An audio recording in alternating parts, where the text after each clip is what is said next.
We just recorded 30 minutes of talking with no microphone, so you couldn't hear anything. But welcome to a visit with Nana and Papa. This is Nana, I'm Papa. This is Valerie, I'm Jim. Boom! Now we're back into where we were, backing up 30 minutes.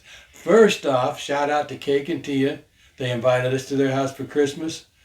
Most wonderful Christmas I've had in years. I anticipated having a shit Christmas because Christmas was my mother's favorite holiday. I lost my mother in September, so I was not looking forward to a Christmas without Mom. Tia and Cake invited us over, shared Christmas and their family with us. It was a beautiful, wonderful event. Made it so much better for me. And I'm going to tell you this right now. If you ever get a chance to have Cake cook for you, you take that chance. It's really good. That man can cook. I've had duck more than I ever wanted to have duck in my life because I don't like duck. Cake made some duck that was absolutely the best duck I've ever eaten. Cake can make me duck again and I would eat it willingly. He made some cabbage that was probably the best cabbage, and I like cabbage. I eat cabbage just about any way you can make cabbage. From raw to kimchi and everything in between. She hates cabbage. Ew. Cake made cabbage that while she did not go, oh, yummy, can I have more? It was not bent over getting a boat paddle across the ass. Thank you, sir, may I have another? She actually ate it and said, wow, this tastes pretty good for cabbage. And for cabbage. That does not mean that she wants any more on her plate. There was none on her plate. It was on my plate. She took a sample from my plate and said, well, I'm not going to spit it out. Once again, for her, high praise when it comes to cabbage. Yes, it is. But Cake and Tia just gave us the most wonderful gift of sharing their family with us for Christmas. So it was lovely. Thank you so much, Cake and Tia. Let's see, what else did we talk about? Books. Books and movies. Books. Grace L. Williams wrote a book that I got it for free from Amazon Prime Reading. I recommend it. Not because it is a riveting page turner and not because it has this great plot line. It's a documentary. In 1978, they passed the Fair Credit Act, which meant that women were allowed to have their own bank accounts, have credit in their own name, own their own house, purchasing power. The problem is rich white guys still controlled all the banks. Therefore, even though that was a law, nobody had actually gotten around to enforcing it, and they would use whatever they wanted to as an excuse to deny credit to women. Funny thing is, they also denied credit to anybody that wasn't white and male, so people of color couldn't get credit either. And a group of women in Denver, Colorado, who had the means, they were rich, had the brains, they were smart, and had the opportunity. While on the East Coast and the West Coast, they were still fiddle farting around trying to get something together. This group of women said, you know what we need is a bank run by women for women. They created their own bank. They gave loans to women and people who are being sidelined by the regular male white dominated banking industry.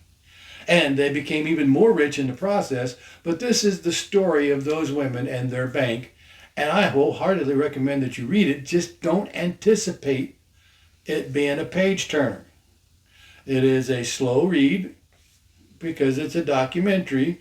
And it's not a documentary about a fascinating subject. It's a documentary about how women finally got the opportunity to have what white men have had since the beginning of this country. Read it. Grace L. Williams. Give her credit. That's the name of the book. If you want a more interesting, riveting read, Dean Koontz, A Bad Weather Friend. We all know fair weather friends. They're there with everything's good and then they boogie ass on you when things go bad. A bad weather friend, that's just the opposite. When your life goes to shit, your bad weather friend shows up and says, yo, what can I do to fix your world of shit? and then they help you get off from the shit list and onto a happy place. That's what this book is about, sort of. The main character of the book, Ben, is a nice person. Very nice person. And what's the saying? Nice guys finish last. You know why nice guys finish last? Because assholes sabotage them and do shit to make sure they can't get ahead. Because assholes are always assholes. That's the fact, Jack. Ben is nice to everybody, sees the best in everybody. His life is great. He's doing really great at his job. He's got a fiancée who's beautiful and loves him. And he's got a house and everything is great. And he walks into work and he gets fired and his girlfriend dumps him. That night he catches his girlfriend screwing his ex-boss. His ex-fiancée is having sex with his ex-boss. Can your life get a whole lot worse than that, you know? But his great uncle, who he never even knew existed, sends him an inheritance. And that inheritance is this big-ass heavy sarcophagus. And inside of that sarcophagus is his bad weather friend. And his bad weather friend spends the rest of the book setting things right in Ben's life. But he's not going to disappear because turns out there's a cabal of rich assholes who want to dominate the world, and they can't do that as long as there's nice people. So they want to turn everybody into a mega Republican, and this guy's job is to be a nice person and not let that happen.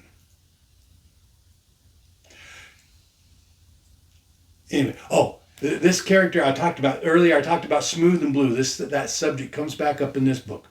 Smooth and Blue is Dean Koontz's way of talking about accepting life, but not accepting that it can't be better. Yeah, everything about Smooth and Blue is, this is your situation. What are you going to do to make it better? How are you going to take making your life better to make the person next to you's life better? Google Smooth and Blue Dean Koontz. It'll give you an explanation. Good stuff. Started out in Odd Thomas. We talked a little bit about Odd Thomas. He was our favorite Dean Koontz character. The first Dean Koontz character to get multiple books about him. Dean Koontz had done a couple of books, a couple of characters with 2 books. And that second book was always a wow. Really? A second book about this cat? And he did do a revisitation of Frankenstein's monster, only set in modern day Noah. And they were doing a movie or a series about it because they wandered so far off the reservation. Dean Koontz pulled his support and quit giving them any credit or anything. Really, if you're going to do a story by somebody and use their book, maybe you ought to use their book and not just a dust jacket on the book. You know, just a thought. But Dean Koontz, Odd Thomas, if you haven't read it, give it a read. Odd is awesome. He's her favorite Dean Koontz character. Yes. He's probably my favorite Dean Koontz character, but Dean's really made a lot of characters. He's one of my favorite authors. Okay, you're wiggling my arm, so what is it? Stefanie, don't forget Stefanie. I am reading Janet Ivanovich's latest book about Stefanie Plum. I already told her, so I'll tell you again. No, just skip that part. Don't be. You asked. No spoilers. Okay. No. We discussed previously who's funnier, Grandma Mazer or Lula. They're both funny, but Grandma Mazer doesn't get as many opportunities to be funny because Grandma Mazer shows up every 3-4 chapters. Lula shows up every chapter because she is kind of, sort of Stefanie's partner, but not. She's technically the office help and she's supposed to do filing. This woman hasn't filed anything except her nails in her entire life. But she gets a paycheck and that makes her happy.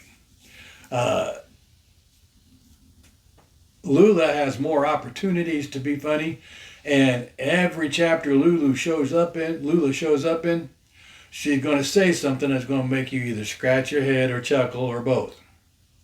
Sometimes it's just scratch your head because Lula is out there. Then she asks, didn't they make a movie out of Stefanie Plum? Yes, they made a movie out of the first book, One for the Money. You didn't like their casting, and you don't like how they did it. I didn't like anything about it. And that's okay. We're moving on. Any other books? I don't recall. Okay, and then movies. I can't think of any other movies. Actual movies. I think the only real movie that we watched, besides your 688, was the documentary on Elton John and Elton John's last concert in L.A. And it started out with his first concert in L.A. and ended with his last concert in L.A. And then it did back and forth, present past, getting you to and from. It's really beautiful. Good. Really recommend. And then I did watch 688. Well, I'm not done talking about Elton John. You keep talking. Elton John authorized this movie, and he authorized Rocket Man with Taron Egerton. It's a musical. And in both of these, he stuck to his guns, and he made them do a movie that was honest about Elton John. He didn't let them sugarcoat, whitewash, or cover up any of the times that he was a deplorable human being. There were times that he was. And he wants that acknowledged. He's not reveling in it saying, look what an asshole I was. He's going, I was an asshole. And I am sorry that I was.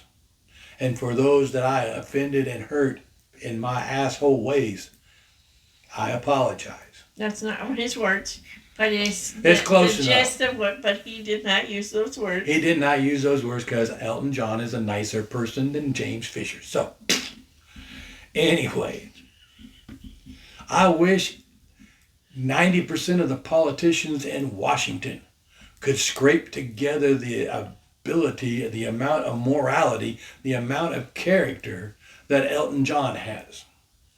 I would agree with that statement. I don't see that happening, but I do wish that it could.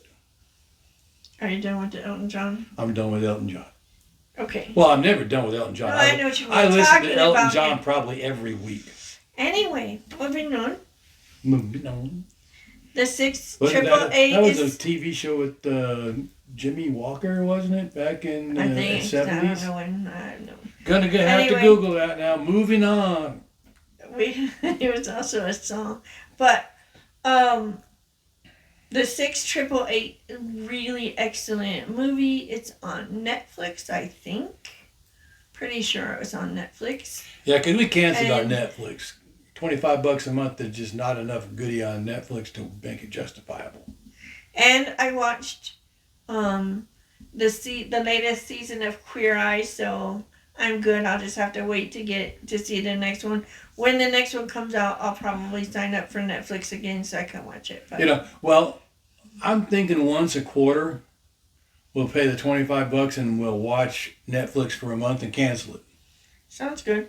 So anyway, I really loved the 688. I learned so much. I mean, I knew that there were black units of men and women in World War II, but I did not. When I was in the Air Force, that was not something that was ever talked about. Of course, I realized it was Army, but back then it was Army Air Corps. So the Air Force was part of the Army at that point. But,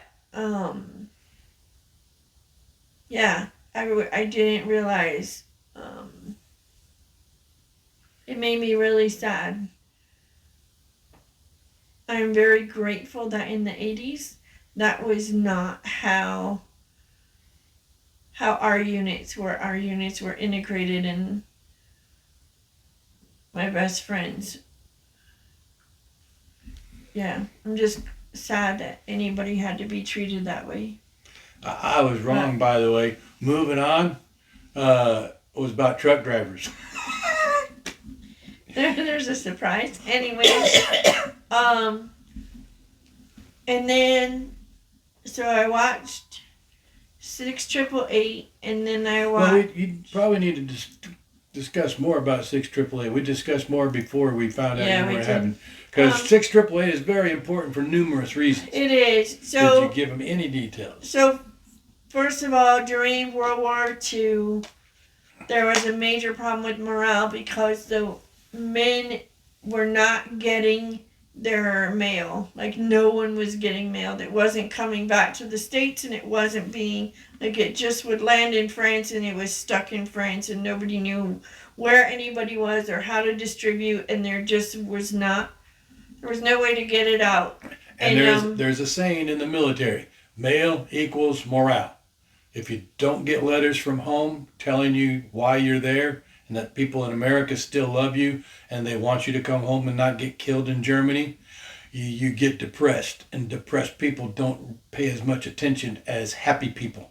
And people who don't pay attention become dead people. So, anyway, people at home hadn't heard because they weren't getting email out and their mails out, and they weren't getting mail in. And so President Eisenhower. No, yeah. Sorry, Was it Eisenhower or was it? No, Roosevelt. It was Roosevelt. You said Eisenhower the first time, and Ike was the general in World War II. It was Roosevelt. So FDR, Franklin Delano Roosevelt. Anyway, so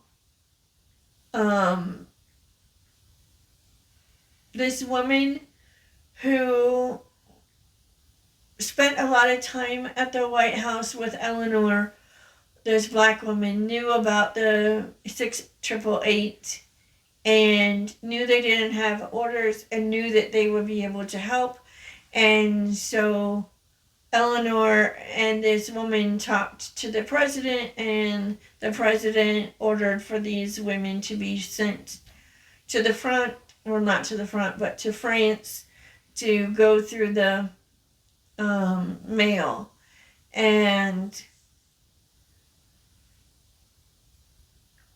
anyway, there were over 17 million pieces of mail that had not been distributed properly. And these women managed to get all 17 million in 90 days. Okay.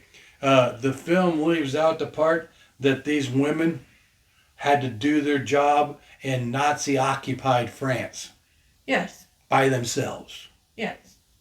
No, it didn't leave it out. It was in there. It says, I'm checking the movie's accuracy. However, the film doesn't include the battalion's work in France where they continued their mission in Nazi-occupied territories. The movie focuses on them in Birmingham, England. No, it doesn't. The movie says that they're in France. They never talk about being in England at all. So I don't know, maybe the person didn't really watch the movie, but they're definitely in France in the movie. And they were being bombed quite regular-like. But anyhow, it doesn't matter. They managed to get it done, and they received no accolades until Obama acknowledged their efforts. President Obama and Michelle. And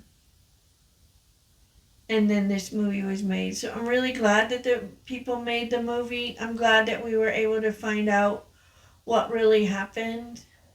But I'm very sad that they had to be treated the way they were treated. And the sad part is that although the military I was in wasn't like that, I don't know how it was for you, but the military I was in was very non-segregated. It was integrated. Mine was integrated, but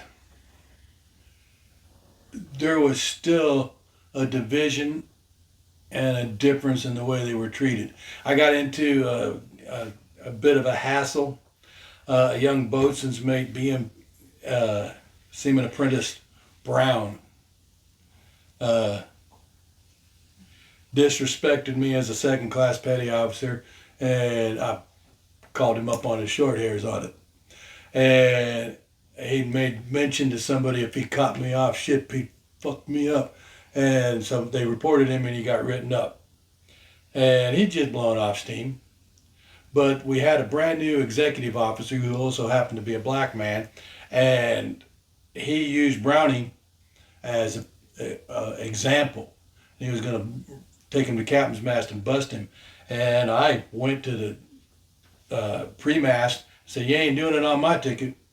I didn't say anything about this, and you ain't messing with this kid just because you need to set an example. Find a different example.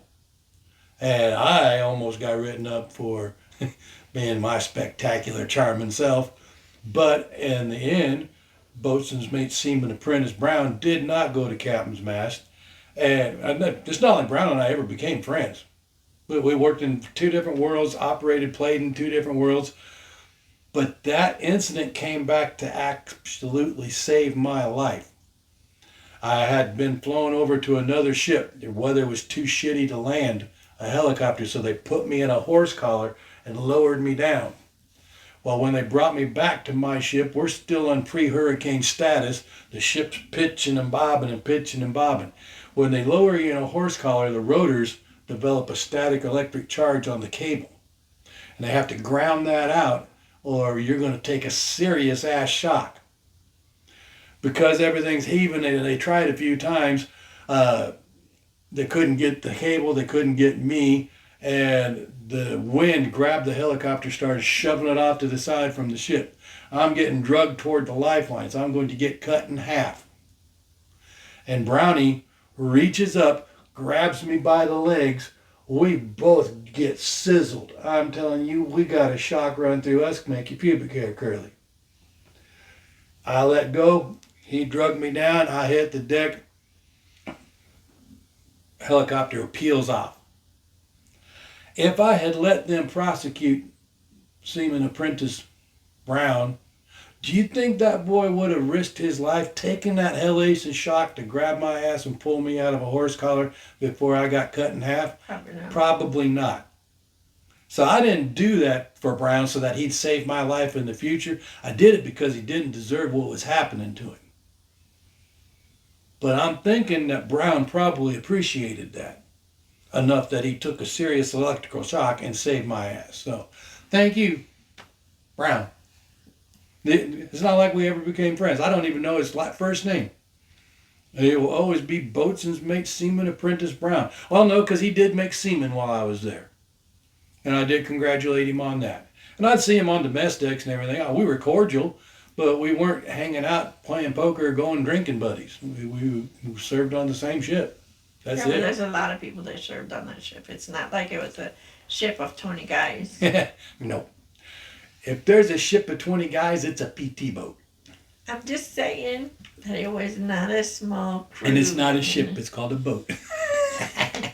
Anyway, how many people do you think were on your ship? 263 on the Benjamin Stoddard. And there's a destroyer? The guided missile destroyer, pocket destroyer.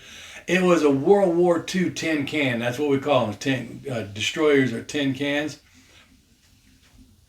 I was unhappy about that, to say the least, because when I graduated ETA school, I had orders to a ship that was only 5 years old. Yeah! While I was at my sea schools learning how to work on specific pieces of equipment, the Benjamin Stoddard got an upgraded TACAN navigational unit. Tactical Air Navigation. TACAN. They needed a technician. Guess whose ass was available? So I went from going from a 6-year-old ship to a ship that served in World War II.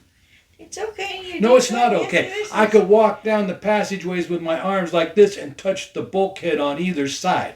I had to duck everywhere I went, because you know how tall people were in 1940? They weren't. They were short little shits. That's what they were. And they built the ship for the guys that ran on it. So if you were tall, you were going to clock your head on everything in the ship. Yes, I was not happy. You did a good job. I was there for 4 years. So, and when you are in the ocean, that's just a little quirk. You get in bad weather, it gets thrown everywhere. Everywhere. Oh, you didn't get thrown very far. Yes, I did. No, because you said it was only this way. You didn't get thrown that far. Bam, ping-ponging down the walls.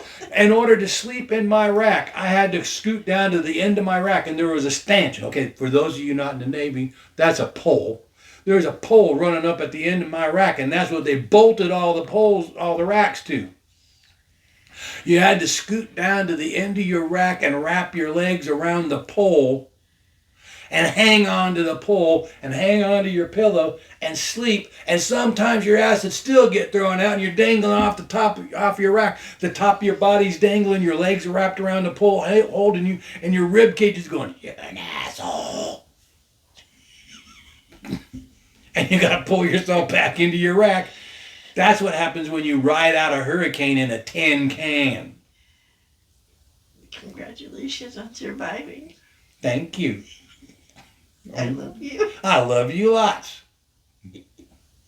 Anyway, where were we going before I I got on? have no idea, but that was funny. Anyhow, so the 688, if you get a chance to watch it, is really, really good. And then, as is the Elton John documentary. We have been watching quite a bit of TV. Brilliant Minds. Love Brilliant Minds. That's a great show. Give it a shot. I like it. The show Tracker. Tracker is good. Like Tracker is season 2. Midway through season 2. The stupid holidays have really messed up TV viewing. But, you know. And then NCIS. No. Before Origins? that, nope. Yeah. You can go there. Just wait. The one that before we watched Tracker, before we watched the NCIS. Oh, the Diplomat? No, the guy who is like a mentalist, but he's not. He's a psychiatrist. Irrational. Jim Love really Irrational. loves that show. He was bummed. It's not coming back until like February. That really pulls my short hairs. I'm not thrilled with that. And the one with what's her name? Oh, Queen Latifah's coming back with Equalizer.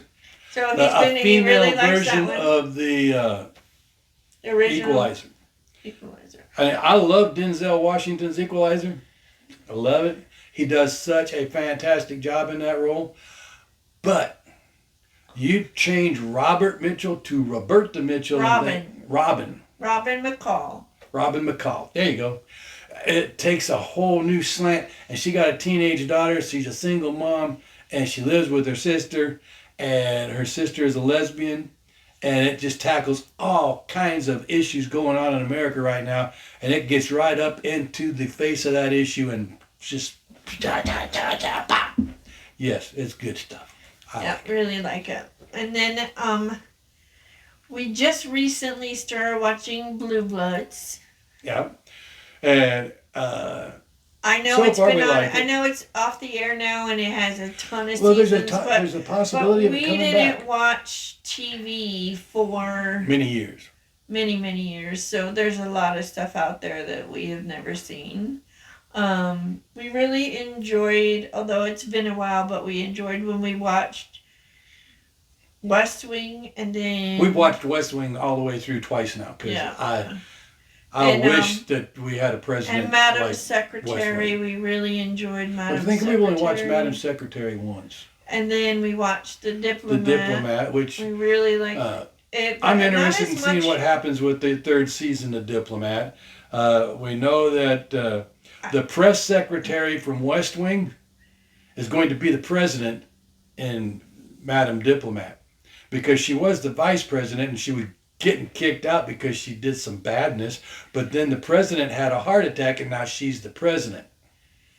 So she's obviously not going to get kicked out because of her badness because she's the president. But they were going to make the Diplomat, this woman ambassador to England, they were grooming her to take the female vice president's place as another female vice president. She just said she would do it. When the president had a heart attack. And the president had a heart attack because her husband told the president what the vice president did. The president would still be alive if Hal had kept his mouth shut.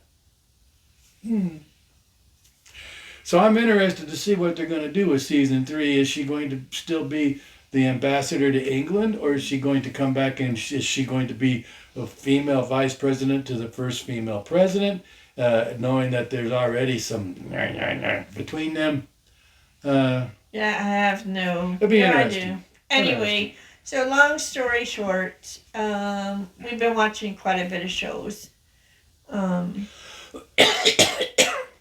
I kind of miss not watching shows, but I've been enjoying at the same time being able to sit next to Jim and spend time together. So it's goes both ways, I guess. I haven't read anything. Do you have any other shows you wanted to talk about, or can I get into the knitting since we're 30 minutes in? You could have talked about knitting any damn time. I just throw in shit that you asked about. Anyway, Oh, hi, Dr. Joyce. We got to have a good visit with Dr. Joyce this morning. And she asked, are you ever going to do another episode? And we said, yes, we are. This is for you, Dr. Joyce. So I guess I should say what I'm wearing. It's the broadleaf, but it is a heavily modified broadleaf. Aren't That's they all? Just normal. Okay, answer me this. Do you own a sweater that has not been modified at all? It is written 100% to pattern. Do you own one? Yes, but it was a test knit. Do you still own it? Yes. Or did you give it away because it's a test knit? I still own it. There you have it. One. She has one. It was a test knit. She had to stick to the pattern. How many times did you contact the person that wrote it about the pattern? Only once. But Only once. And but the only thing I told them is that the pattern was written perfectly fine, just that the armholes were not what I would have wanted for me. They were longer than what I would have liked personally, but no big deal. So broadleaf, the brown is Madeline Tosh Pecan. I don't know which, but anyway, the orange is, or the light, you can't tell it's orange, but it really is a variegated orange and white. And that is Arctic Crafts by Benta in her carrot cake colorway. And then on the back is I don't know what, another Madeline Tosh, but I don't remember the color name. And I made it a long time ago when the broadleaf first came out. So, finished objects. I have 2 that I have finished of late. No, 3 technically. One of them I finished a sock for Sam, and Socks for Sam is a drive to A, get donations, B, spread the news. Sam has a very rare disorder and they're trying to raise funds to help with it. And Sam himself loves mismatched socks. So I made a sock and I have sent it on. And then I also made a hat. And I gave the hat to Tania on Christmas. And I finished her top. She had made a top for me, and this was me making a top for her. And it looks really good on you. She tried it on, and it looks amazing. And so I'll try and put photos in. I don't know if I got a photo of the hat finished, but if I do, I'll put photos in of those finished items. Okay, this is editing Nana or Valerie, and I am sitting in a parking lot in front of H-E-B Grocery, which if you don't have H-E-B, Jim would say, I'm so sorry. It is a pretty awesome grocery store in Texas, but anyway, I am recording a little bit extra because I realized I forgot some items that I finished, and I did not mention them. And when I was going through the editing, I went, that's not good. So I did finish this hat. This is not the hat that was gifted. This is the hat that I made for me. The yarn is, the orange is, I think, pumpkin, but it's definitely COR Worsted from Upland Fiber Company. And the silk mohair down here is from Chelsea Lux Yarns, and this is from Knitting for Olive. It fits me perfect. I guess I'll try it on. The pattern is Enchanted Evening Hat. It is a free pattern on Ravelry. It is from Amie from Happy Little Yarn. I love her podcast. More about podcasts below. Later in this video, there's more about podcasts that I watch. And then I finished these mittens. This is not a pattern anywhere.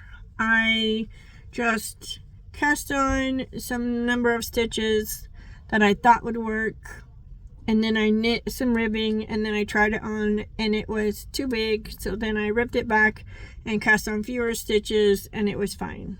So then I knit ribbing for however much this is, and I tried it on and went, I like that ribbing. And so then I switched to working in brioche, and then added the self-striping yarn from Always Be Kind Yarns.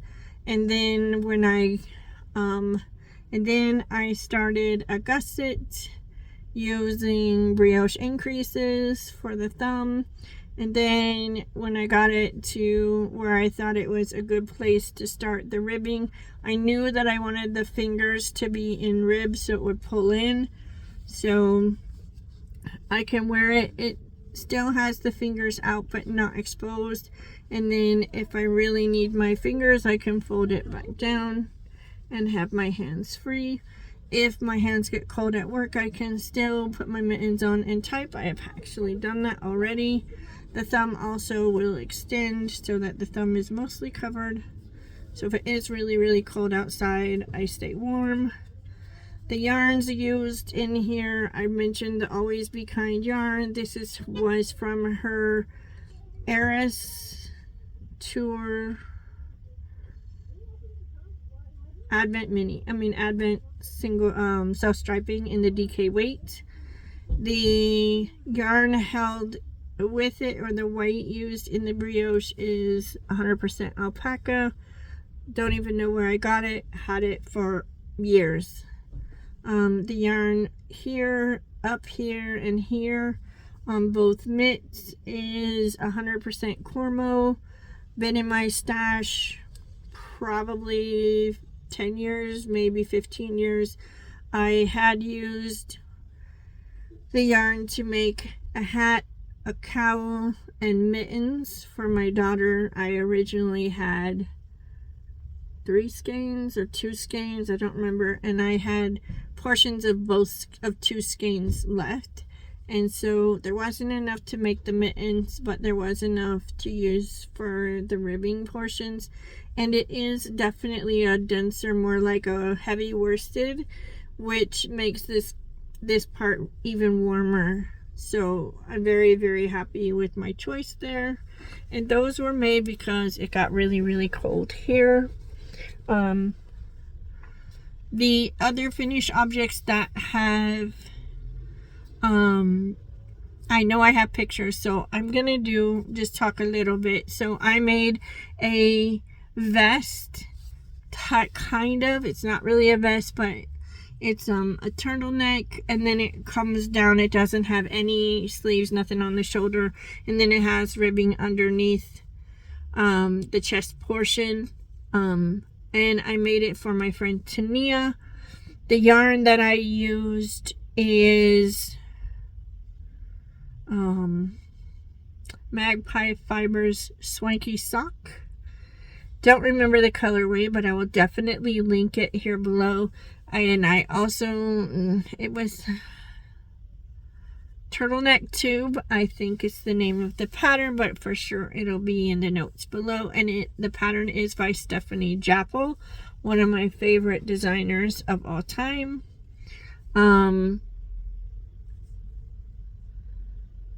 Yeah, so, and that I'm gonna try and put here that picture. I took a snapshot of a video that she posted on Instagram, so I'm not sure how good it's going to work, but I'm going to try and put it right here. And then I did make her a hat. Technically, I gave her 2 separate hats, and I think she likes both of them. One of them is very oversized, but I think depending on how she has her hair styled, it may be perfect or it may not. I don't know, but I did. That's what I gave it to. And yeah, so that's all my finished objects. Kind of crazy what all got done, but other than those finished items that are already done and gone, I don't have anything else that's finished. Oh, let's talk about your Cajun cooking. She's been frogging the shit out of stuff. She done enough frogging that there's a bunch of crippled frogs running around the world. You can have frog legs forever. I have frogged a lot. So we frogged a lot. Some of her stuff has 2 pieces of yarn held together. Yes, these. And one of us has to be this one, and one of us is doing the other one, and the thing is dangling between us as we unwound the yarn. So I now have, this poor yarn is so sad. I have multiples of this. This was one skein of yarn. It clearly is not anymore. I had made, and here's the other one. So there's my pieces of this yarn. All the same yarn. It is, I have socks with the same yarn too, but it is a self-striping from Always Be Kind yarn, and I had made the center pieces to make a Recalibrate, but I didn't like the gauge that the Recalibrate calls for with that yarn. I just didn't like it, and I tried picking up on the edge and it looked awful. And then this yarn, even though there's 2 pieces of it, it's no longer called Frankie Gray Fibers. Or is it? No, it is. It used to be To The Max. I have some To The Max. Now it's Frankie Gray Fibers. But this is Frankie Gray Fibers. And the color is called Trans Love. And it has the pink and the blue. And that's actually pretty close to the colors right there. What you're seeing on the screen. Yeah, what you're seeing on the screen is accurate to what. Okay, what we're seeing on our screen is pretty accurate. What you're seeing, I can't see, so it could be absolutely not. Anyway, and so I had... For those who didn't know, every camera, every phone displays and records color differently. So while it may look like it's red, it could be many different variations and shades of red compared to what the actual fabric is. So then, I haven't frogged it yet, so it's what's going to happen today, but I had started this blanket. And it was going to be really neat, but not now. But I don't like it. I love the triangles, don't get me wrong, the triangles are super cool. But the colors, the minute I put this bright poppy orange in here, I just went, no.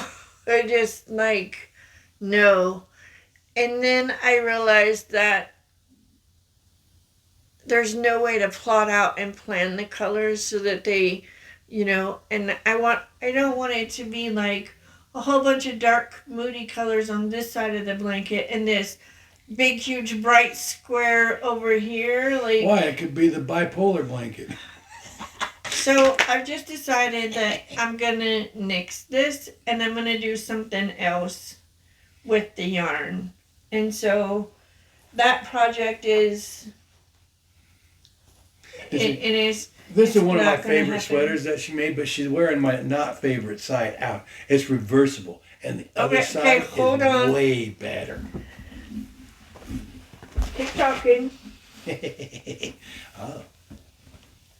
She's going to switch it for you so you can see the awesome side. I like both sides. I like both sides. That's not what I said, is it? Nope. I said now they get to see the awesome side. So this is his favorite side. But That's my favorite. That's because he likes this color more than he likes the orange. whatever. Yeah, they look beautiful on you. Thank you. See, now look at the camera. See, look at that. This go with her eyes better than the other one. Does this not make it work? If you agree, let her know that her husband is correct. You're funny. Anyway, so I also frogged something else, but I don't remember what it was. Throw a rock and you can hit something. I'm just saying, like, there's been a lot of There's been a lot of froggery going on. And We then got our own video games called Frog It. And then Jim's cable cardigan is on hold. I'm not mad at it. I'm a little terrified of it, but I'm not mad at it. And it's very happy about that. It feels so good to be off the shit list and on the scary list. I did finish both sleeves of this sweater, and I am getting closer. Isn't that beautiful? I can't wait till she gets it finished. She tried it on. I'd be all right with just where it's at right now, but she could not wear it out in public, so she's going to put some more on. Now we're going to add, we're not wearing it like that in public. That's not my jam. It looks very good on it. But,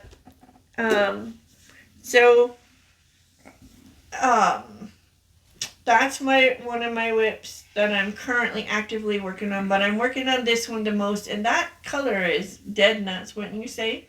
On ours, yes. I know you can't tell what they're seeing. I mean, but anyway. I am almost done with the front. The back is done. And then I have to join them in the round. And then it'll just be knit in the round.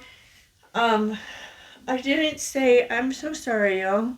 Just flew through that. This sweater is called the Laurel. Laurel. I'll put the links down below. Like Montana or the flower. And the yarn I use, this red is Holst. Well, okay, all of the colors are Holst, but we'll get into that. This is Holst Supersoft, but at the top I used some mohair with them. And then when I ran out of mohair on the purple here, so it doesn't have mohair. So then I just started leaving the mohair out. And I think I wish I had not put the silk. It wasn't mohair, it was Surisilk. I kind of wish I hadn't used any Surisilk. I don't know if y'all be able to see it, but see how here it's kind of got that fuzz over it? And then when you come down here, notice how there's no fuzz, and it just looks so much better. Anyway, but it is what it is, and I'm very happy, and when it's done, I will definitely wear it a lot. And I'll try and get the colors that I used in the Holst Supersoft. There are several shops in the U.S., if you are in the U.S., and I know for sure that Leo and Roxy is the yarn brand. There's a yarn shop that carries the Leo and Roxy yarn, and now I'm thinking I have it wrong. But anyway, they are in Ontario. They're not in Toronto, but they are in Ontario. And they carry the Holst. So I know that there are shops in the UK in Canada. It comes from Denmark. But you can order it straight from Denmark. The shipping is a little bit, but I think it's like $25 if you order just under 2 kilograms and $14 if it's under 1 kilogram. If memory serves me correctly. But this is the pattern is Hello Friend. It's a vest, but I'm probably, if I have enough yarn, which I think I'm going to, because y'all, all of this knitting is 100 gram skein. I can show you. This is what I have left of the 100-gram skein, the first 100-gram skein.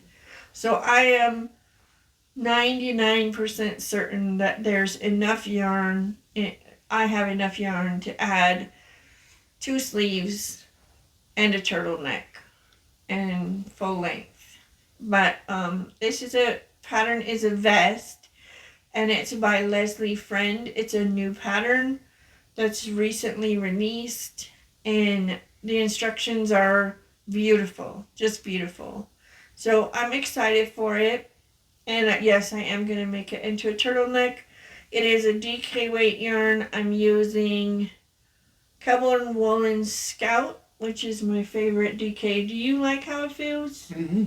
I like it. But you're turning it into a turtleneck, so probably not going to ever be on my body. But that's okay. I was just liking it on your body and like it just fine. And then he's going to have to put his feet down because I need to show you what my next one was going to be, though. Oh. So, and that will be in acquisitions, but also I have one more whip, sort of.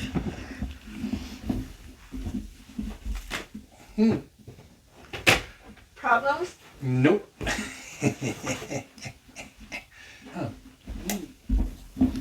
Okay, so I did receive an acquisition in the mail, and this will be the next one, and it's gonna just be a vest, but it'll be in this color, and this is Rerum Natura Ulysses, which is also a DK weight yarn, and I think it's nice and soft. It's not itchy, scratchy. And I think that this color will look good. Hard to tell because I'm off of red today. Not to me. You look good today. You look good to me. I always look good to you. You're flexible. But, so we're going to make this as another vest. And it'll be him. And I have the vest quantity. These are 50-gram balls, so there's 8 of them, but that gives me 400 grams, which should be sufficient to make him a vest. And my last project, I don't work on every day, but I have worked on it. You got me hung up there, woman. I'm not the one that put their hand up in somebody's shirt. You said I'll make you itchy if I rub your back over the sweater, so I was trying not to make you itchy. So these are, I'll have you hold that. Well, here, you hold that one. These are all the new Red Heart Red Heart All-in-One Flower Power. So they're not gray squares, they're flowers. But I don't know what I'm making yet. But there's enough I could make a blanket, so maybe that's what I'll do, is make a blanket with them. I don't love using Red Heart yarn. It's not my favorite. But I got some from work, and then Jim got some for free. And so with the 2 shipments that came in, there's definitely enough to make a blanket. So I might just go ahead and keep making these squares. I don't make them every day, maybe one a week, but eventually, as I keep making them, there'll be enough to make a blanket. But we are rapidly approaching our move. Yeah, we are about January 10th. About the yarn, for me, there has been excess yarn with each square that I've made. How much is excess varies. I'm not worried about it, though, because I figure that when I go to seam them or join them, that excess is perfect to be able to join. And so I'm not cutting them off, I'm just holding it on. We have received some complaints at work saying that if this wasn't there, there would be enough yarn for a whole nother, they feel that how much was left over. I haven't found that it's that sufficient, that significant, because not every square has this much yarn left. Some of them have only had this much left, so I'm much happier having it have extra yarn than getting to this end of the square and not having enough. So I haven't been worried about it. Yeah, that's it. If you do like making little square projects and you don't like having to weave in all those colors ends, the Flower Power and the Granny Square do work. I do have some helpful hints. One, when you get to the end of the round where it's changing colors, if you have not enough yarn, just back on that first round, just back it out and go down a hook size. And then when you get to the end, if you have extra, just slip stitch till you get to the color change, and then start the next round wherever you are, and then go around. If there's extra left over on the second round, slip stitch until the color change and start the round at whatever stitch that needs to be. And that will make it so that you don't run out of yarn, and so that your joins look really nice and clean. Yeah.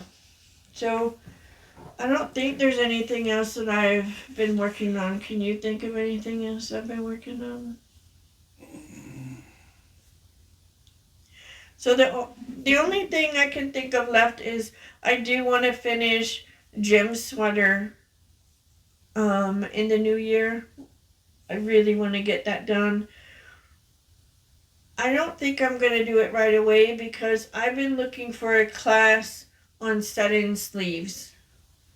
Because I'm going to have to literally design the sleeve. Because I can't use the pattern that I based it on because I changed it up so much. Well, I did.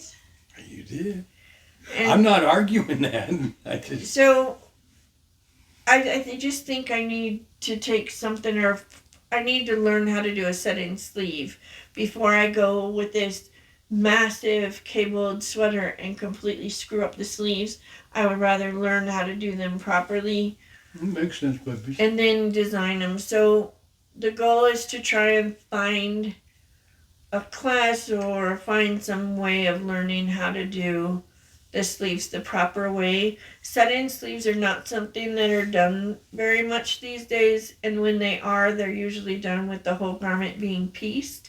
And I did a pattern that is top down, and so, you know what I mean? Like, it was worked together, so it's not something I can work flat and seam in. But maybe I need to make the sleeve flat and then just join it. I don't know, but I need to find something out there that has the instructions on how to do this particular type of sleeve so that I she could figure it out on her own, but she don't want to have to knit, take it out, knit, take it out, knit, take it out, till she actually gets to something she likes. And maybe that's what happens. And the good thing she about this does lots is of designing her own stuff. She does not tell you this.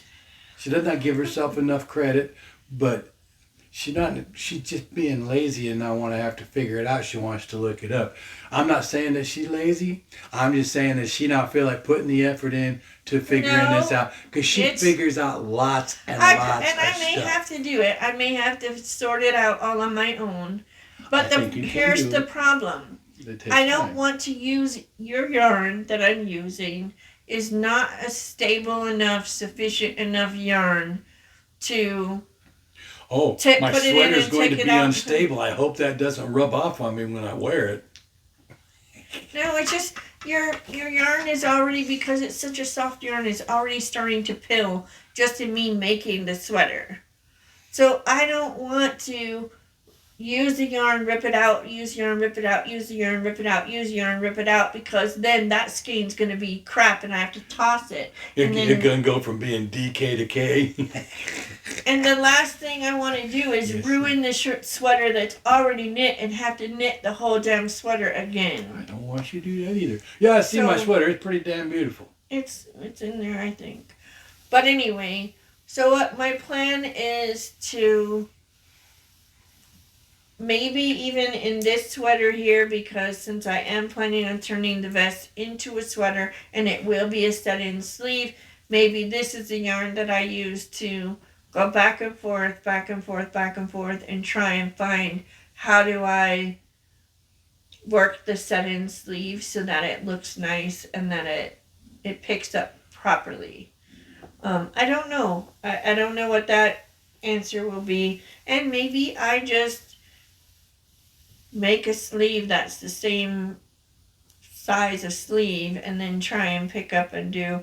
And then the other option is I know that I could do it if I just used like seed stitch or moss stitch on the sleeves instead of cables on the sleeves. But I also know it would look a whole lot better if it was a cable going down the sleeve. At least one cable going down the sleeve. You would be a lot happier. I would. So. Not to change subject. Anyway. Something occurred to me. What? She's been suffering with cedar fever. It's not cedar and it's not a fever, but that's what they call it here because this is Texas. Yeah. Yeah. But it's actually a juniper tree, and the pollen really messes with everybody. We have not had our air purifier on for the last week. I got this air purifier from Amazon. I'm an Amazon product reviewer, and I wasn't sure if it was doing anything. So I turned it off and pulled the filter out, and when I ran my finger down the filter, went, holy shamoly. So we did a few pictures of that. Turns out it's doing a lot, but we have not had it on of late, and that could be why you're having such a problem with the cedar fever. Is it could be. It could definitely be contributing, but we are also spent some time outside, and that just literally messes with me. Now, for those of you who live in an allergy-prone place like us, there's always something blooming here. If you have problems with allergies, they recommend that the first thing you do when you get home is shower. Yep. And that way you wash the pollen off your hair, and you change your clothes so that you are not wearing the same clothes you wore outside, and you take the clothes you wore outside, put them in a plastic bag, and save them for the laundry. That's what they recommend if you suffer from allergies. Just saying. So, really quick, life update. We are moving. We're moving next month, but we're not moving out of state. We're just moving across town. I don't know if... We're moving to a nice place. We are. I don't know if we'll video next month. In fact, I can almost guarantee you there will not be a video in January because our focus is going to be on getting everything moved, getting everything set up in the new place, and me also working the entire month. So what there may be is Jim wears the GoPro and you get to watch as Jim boxes up this apartment, puts it in a truck, and takes it to the other apartment. Then you get to see the pristine, not been messed with yet apartment, and then you will get to see it after Jim unloads the truck. No, nobody needs to see that. Anyway, so, but anyway, I had someone ask me actually Dr. Joyce asked if I would provide some information on podcast. And as I was writing them out, I realized that I watch podcasts for different reasons. So there are, and by this I mean all knitting, not the podcasts I listen to or watch that are not knitting related. But there are podcasters that I watch because I know them, right? So, we talked about Tania. Tania's podcast, I never miss it. She lives here local. We're friends. You got to check out Tania and Cake's whiskey tasting. They did a whiskey ad. They did a whiskey advent, and it is hilarious because you got to watch Tia. Sometimes she really likes it. Sometimes she really don't. And it is entertaining no matter which way the ball bounces on the whiskey. You gotta watch it. I can't. Don't hurt I'm not comfortable. All right, there, so much better. Anyway, so some of the podcasts I watch are because I'm friends with them. Maybe I know them in person. Maybe I just feel like when I watch them, I'm their friend. So these are not in any particular order. So my friend Barb, who is Flamin' Fiber podcast, Distant Stitches, Christina Knit Habits, Recreational Knitting, which is Karen, Gary Knits, Gary Rides, Amie from Happy Little Yarn, Lisa, whose podcast I think is Knit All the Yarn, but on Instagram she's 72 Stitches. And I cannot think of her name for nothing but Tie Dye Diva. I don't know why, but I feel like every time I watch her, even when it was her and her friend, but every single time it just feels like I'm sitting with a friend and we're talking about our knitting. It's just lovely. Aquila from the Lefty Knitter podcast. Her and John, I just love them so much. And Hayes. And Leslie from Not Quite Enough Yarn. Shout out to Leslie. Leslie is a dear friend of ours who is going through chemo. And if you got any extra joy in your life that you can throw some out there, throw some out to that. Go all the most positive wishes and love and sent to her. And don't be one of these negative assholes that looks at her latest video and goes, God, you look like shit. I'm wondering what you'd look like if you just had chemotherapy, Jack. If you don't got nice things to say, don't say nothing. Yeah. Anyway. But go visit Leslie and tell her that she's a beautiful, wonderful person. I think she looks amazing for what she's going through. And I just wish I could give her hugs. Just really, really wish I could give her hugs. Her cup is on its way. It's shipped today. Oh, good. It'll be there the 7th. Nice. And then Liz and Leanne, who are sisters, and they have cocktail hour at the Coop. And I've met both of them, and they are just as kind as can be. And then Crafty Kristen J and Maddie, and for some reason I can't think of the podcast that they do together, but I love it so much. And then Tammy with Cinematic Skeins. Those all are like, I just feel like I'm visiting with my friends. Some of them I'm actually friends with, and some of them I just wish I was friends with. And then the next ones I watch whenever I'm in a bad mood. Most of these I never miss, but I definitely, if I'm having a bad day, I will pull these up and watch them, even though I've already watched it, just because I need to smile. Your friend from the UK that's not been doing them, but you watch her like forever and ever and ever. She's binge watching somebody who no longer Dunderknit. Because partly because I love the way that she would talk about her projects, and partly because she was just so funny and so nice. But yeah. So those are Quirky Monday, and I just love Kalisha. Kalisha does bright spots, and bright spots are, she asks people to say, hey, post below, what is your bright spot? What is since I left my last episode, what's a bright spot you can share with the others? And I just love it, and she is definitely a bright spot in my life. Okay, y'all, I hate to cut and run, but while she's talking about this, my back has had all of this position it can do. Okay. So I'm going to leave you to it. Y'all take care. Peace and love. And these will all be listed down below. But the next is, so the Quirky Monday, and then Chevy Rail stuff. And I feel like she's my friend, but she also just makes me laugh, and she makes me smile. And her editing skills are next level. And then Piece for Piece, which is Michael, who I feel like he's my friend, but he just lifts me up. Kindful Knits, which is Laura from Always Be Kind Yarn, and her friend, who I should know, but is like completely skipping my brain, and I'm very sorry, but if anybody knows me, I still struggle calling my kids their right name, so it's not anything new. Needles at the Ready, Kevin and Ray, they do make me laugh. Fiber Hustle, they definitely make me laugh. The Wolf Patch, I don't know what it is about Stuart, but Stuart always makes me feel better, no matter what. I just really, really like him. And Carrie, the Creative Obsession.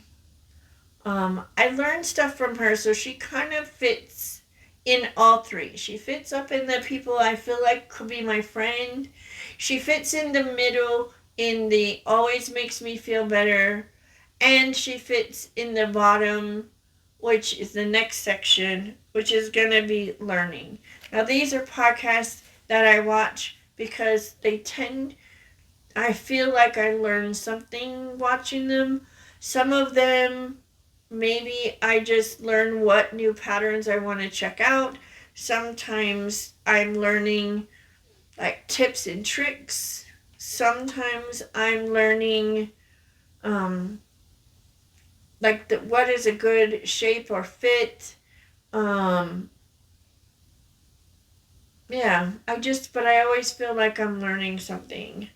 And these are not in any particular order of like I'm the most, learn the most, any of that. So Knitters League, I do not miss Knitters League. I don't. If they don't put out every 2 weeks or every week or every month. They don't do that. But when they do post, I never miss, ever, ever, ever. They are curious knitters, and they always seem to try new things and do different things, and they like making garments, and I am a garment knitter number one. Like, it's not that I won't make other things, but once I started making sweaters, like, it's what I love the most. It's what I love making. It just makes me happy. I'm going to say this wrong. I'm certain I'm going to say this wrong, but Kuto Vakiki or Kuto Vakika. I don't know how you say that. She is a Finnish designer, and I love her designs and her attitude. I really enjoy watching her channel. It is way more polished than most of what I watch. And polished and me it's not usually something that I enjoy watching. But I think because I like her design so much, and because she does a lot of tutorials and stuff, she's done a couple where when you buy the pattern, like, she goes through and you make it with her. So I just think that is really awesome. This is a really new to me podcast. It's just another knitting podcast, and they're a couple out of Christchurch in New Zealand, and just love them. I never miss. Now that I found them, if they post, I'm watching it that day generally. They both are curious knitters. They both make a lot of things. They have made it so I really want to try Outlaw Yarn, which is a yarn made in New Zealand, and it sounds amazing. But anyway, there's also another knitting podcast. She's delightful. I really like watching her as well. There's Knitting a Good Yarn, the Knitting Posse. They're also fun and they're funny, but a lot is I just like seeing what they're making and thinking about it. And they talk about what they like about the pattern and what they don't like about the pattern. They talk about how it fits and what they would do different if they made it again quite often. And I just find that information super helpful. In fact, I'm constantly adjusting this. I don't wear it very often. It's not the pattern's fault. I made modifications. The pattern is designed to not have any of this. So this is supposed to be up here. But then that puts this neckband as a boat neck, and I don't like boat necks. So I added this fabric. But unfortunately, because of that, it just doesn't sit on my shoulders well. Even though I tried to make this kind of not even like wider and get narrower, I tried to find a way so that it would sit nicely. I just feel like it's not. And I wish that I had gone further in so that this wasn't, and it feels, see how there's like all this extra? That is not the problem of the pattern. That is the problem of me because I modified it. I should have made these stitches, the sleeves should have come, or the shoulders should have come further over. And they didn't.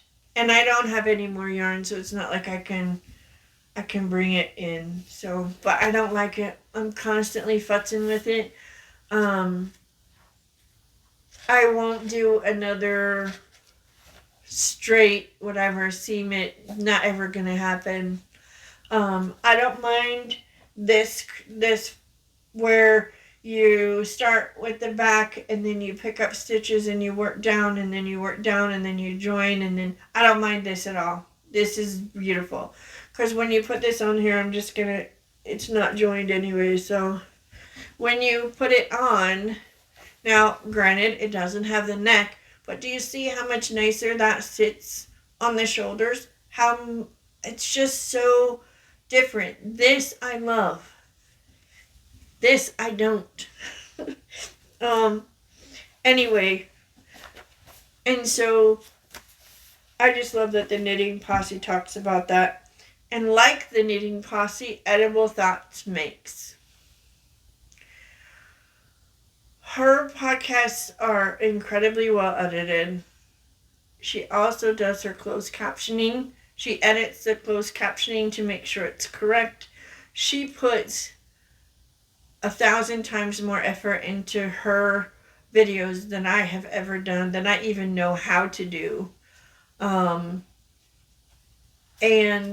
very, very detailed in the pattern and what worked and what yarns, and not anything giving away any secret sauce, not doing anything copyright, but really giving what works, what didn't. Did she make it cropped? Did she make it longer? What modifications did she make? And what she would do different maybe. Just really, really, really like it. And I don't have them on this list, but there's 2 gals that are sisters from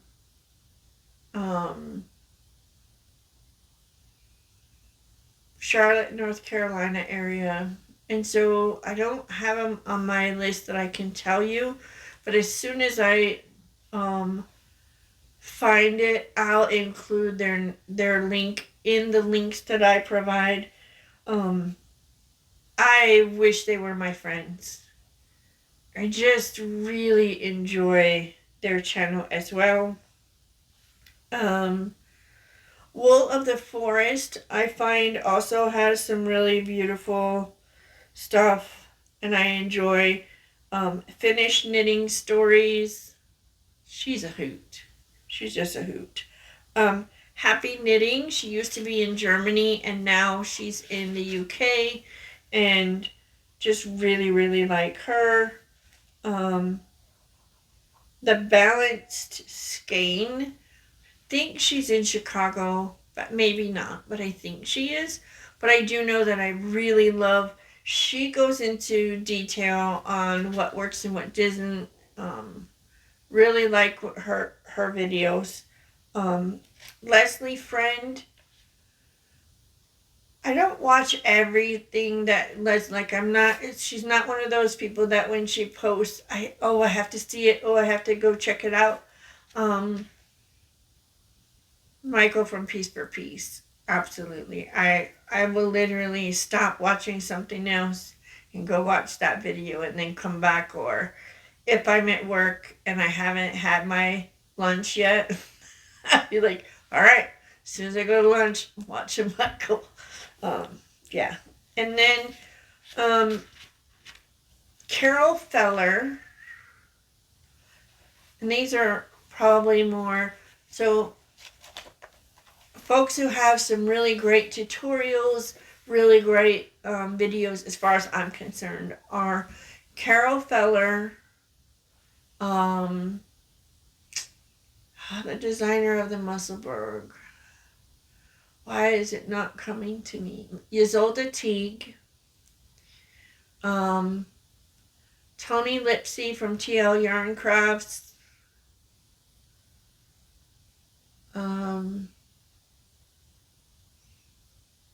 the Crochet Crowd Mikey from the Crochet Crowd, if it's dealing with crochet for sure. Some things from Marley Bird, and now those I don't like. Oh, the new video came out. I gotta go see it. Well, I do for Tony from TL Yarn Crafts, but the rest of them I don't. I will search, and if they show up, and Bella Coco also for crochet, I will definitely go watch them. There's a bunch that I haven't talked about or haven't mentioned. There's a ton of podcasts from the UK that I watch. Back to Blighty.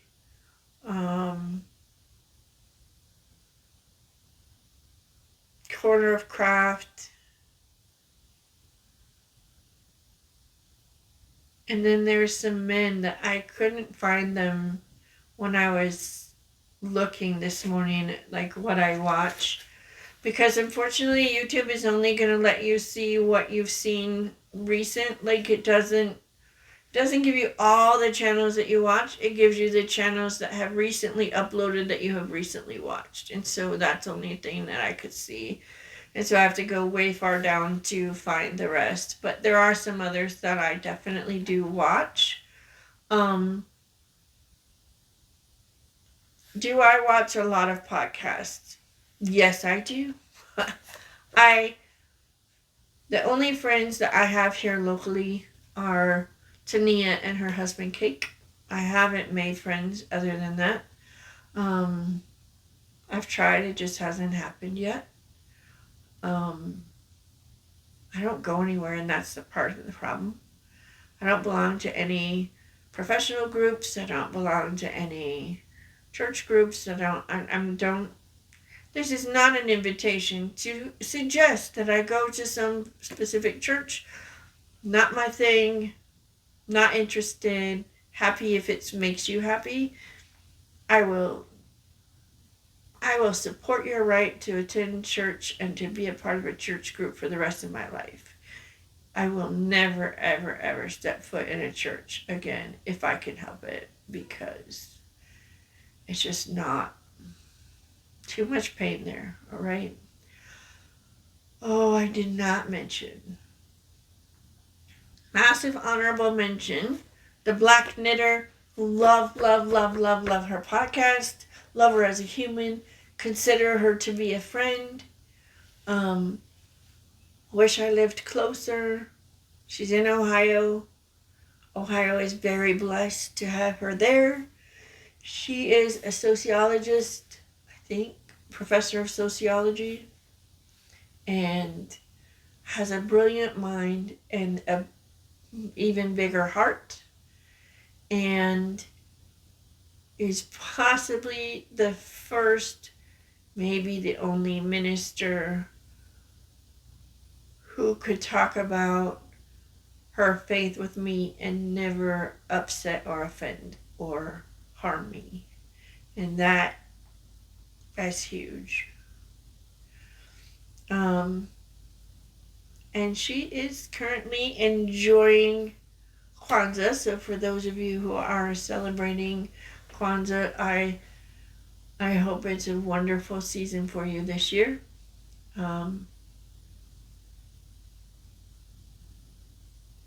Yeah. Anyway, it's been a rough year for me. I think that next year may be even rougher. I hope not, but